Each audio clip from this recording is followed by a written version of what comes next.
this case. Number 4. You may be tired of werewolf stories, but what if these stories are true? It's hard to say, but Texas has its own real-life legend and is the most terrifying of all. It's about the Converse's werewolf. It is said that a rancher had given his son a rifle with the penance of killing a deer in the forest to prove he was a man.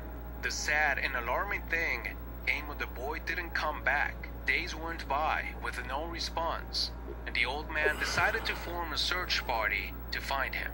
His hope was that he was just lost. A strange noise was enough to get the attention of the rancher, who was already making his way through the bushes to the right place. He ran and ran through the trees, and to his surprise, he found him, but being devoured. His attacker was a giant werewolf.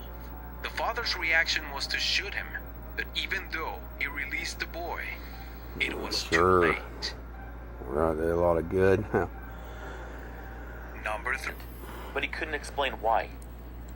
He just felt like someone or something was there with them, watching them, that they weren't alone. He moved his tent, and they survived the night. Now, one might think that he was overreacting, but soon after his encounter, some of his friends all moved into the LBL and experienced the same exact thing. 3 people were there this time, and the same moment they sat down around the campfire, all 3 of them were overcome by the feeling of dread. Something evil was there with them. Something so evil that one of the campers started to cry. Then they noticed a face peering back at them through the darkness of the forest. They got up and left as quickly as possible. Then, of course, there's the Vampire Hotel. Now, this was really just an old abandoned structure that was the meeting spot of a vampire clan led by a man named Roderick Farrell. He claimed he was a 500-year-old vampire named Visago. He ended up killing a couple in Florida, got arrested, and convicted to life in prison. Life in prison must really suck when you're an immortal. Rumors are plenty, with ghost hauntings, especially the ghosts of Civil War soldiers and slaves. Rumors of graves being flooded to make more water area also leads to the belief that all of these acts have led to the manifestation of angry spirits. And here's just a tip. If you're in the LBL and you see a group of white-tailed deer, go the other way, because that's said to be an omen of danger.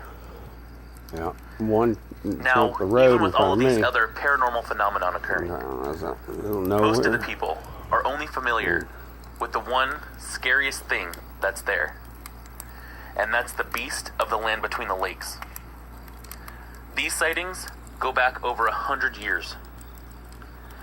The beast of the LBL is described like a typical dogman, large and powerful. He's anywhere from 6 to 8 feet tall. Looks like a wolf walking around on 2 legs. He has 5-fingered claws that can tear into flesh, teeth that can snap a bone in half, thick, dark hair, and glowing red eyes. He's also said to have a stench to him that smells like rotting flesh, and an unearthly howl that can make a grown man piss in his pants. Some people in the area even say the beast has a taste for human flesh. Now, naturally, there's plenty of theories on what this monster could be. The Shawnee tribe says it was the spirit of a skinwalker, a shaman of their tribe that was so powerful that even when he was killed in his wolf form, he was able to vow revenge and return as this bloodthirsty beast. Another legend says that it was a European man from the 1800s. He settled in the LBL with his family, but he had a disease, and this disease made him go crazy after nightfall. This disease was passed to his children, and down to his children's children, because it was genetic. Because of their nightly savagery, they lived in seclusion, and never came into contact with the outside world, not even to go to school.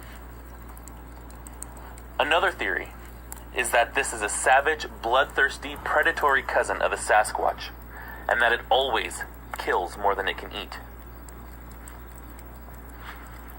French trappers in the area were among the first people to talk about the huge loup-garou that prowled the night. It killed their livestock and big game in the area. They would stumble upon huge bison with their throats ripped out and half eaten. They thought, what kind of creature could do this to an animal as large and powerful as a bison? Sometimes the trappers would go into the forest and disappear, never to be seen or heard from again. Settlers feared the monster. They swore that it stalked them in the darkness of night and killed their cattle. The beast was seen on more than one occasion, and as always, it was described as a two-legged wolf, very hairy, glowing red eyes. They also said that the shriek that this thing let out was so horrible that it could echo through the night. In more recent times, though, people from around the LBL have claimed that the beast has attacked their animals as well. Dogs, cats, horses, cows, pigs, none of them are safe from the beast. They're found mauled, shredded, eviscerated, even dismembered. One man had a close-up encounter as it jumped from his stable while he was putting away his animals for the night. The beast appeared ready to attack, but instead it howled at him and ran back into the shadows of the night. Another man, though never having seen the creature, believes in the legends because of the noises he hears. He said whatever it was out there wasn't a regular wolf or a coyote. It was deeper, longer, stronger sounding than what would come from any regular animal. Another encounter happened in 1973 when a group of students and encountered the beast of the land between the lakes. One of them went off by himself to pee, and when he came back, he was ghostly white and terrified. He had heard a large animal breathing hard in the shadows next to him, and had that same feeling of doom that other people describe. He knew something was watching him, and he knew he had to get out of there. Shortly after that, the others in the group heard loud crashing sounds in the bushes around their camp. Something was circling them. Even though they couldn't see anything at the time, they were all terrified nonetheless. That's when an unearthly howl, like nothing any of them could describe, ripped through the night, and they all saw the same pair of burning red eyes. The whole group took off to the Volkswagen and got the hell out of there. Whatever it was, though, chased them down and grabbed the back of their van. It was strong enough to stop the van. The driver managed to get away, Wouldn't take and much they to drove back stop to their a campus. Volkswagen van. When they arrived, they all noticed that the van was badly damaged on the backside, with deep gashes and missing metal. Another encounter happened in 1978 and was reported by Jan Thompson. She said her cousin was attacked by the beast while on his dirt bike. Jan and another cousin were sitting outside of their house and could hear Joe's dirt bike as he rode around the trails in the forest.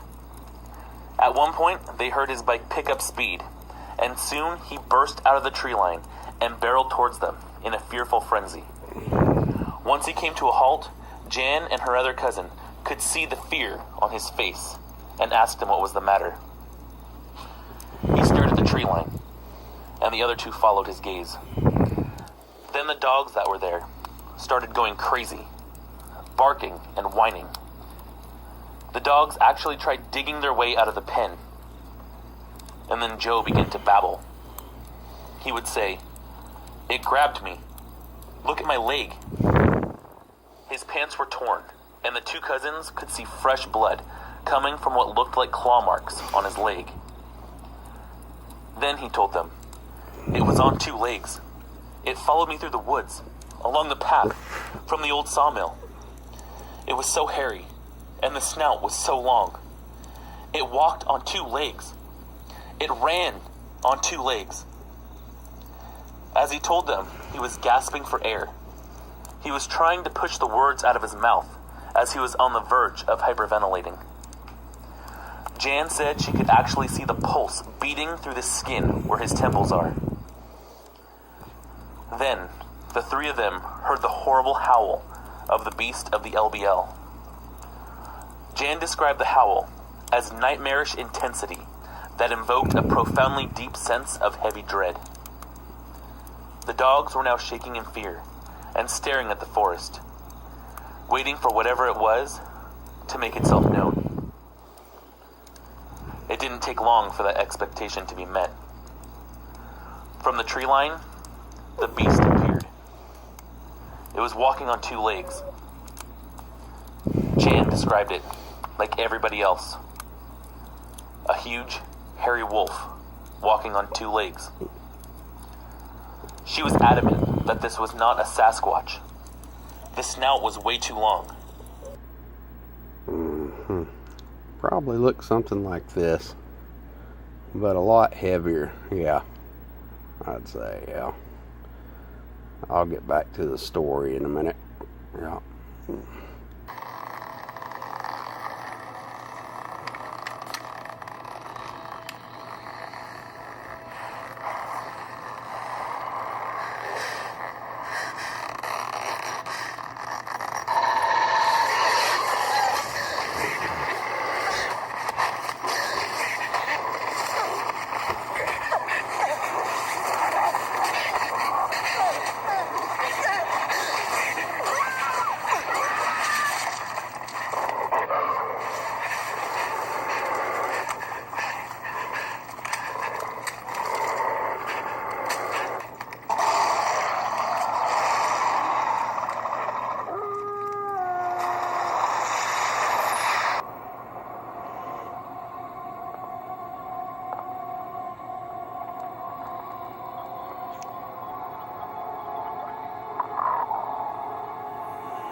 Gun, Ted.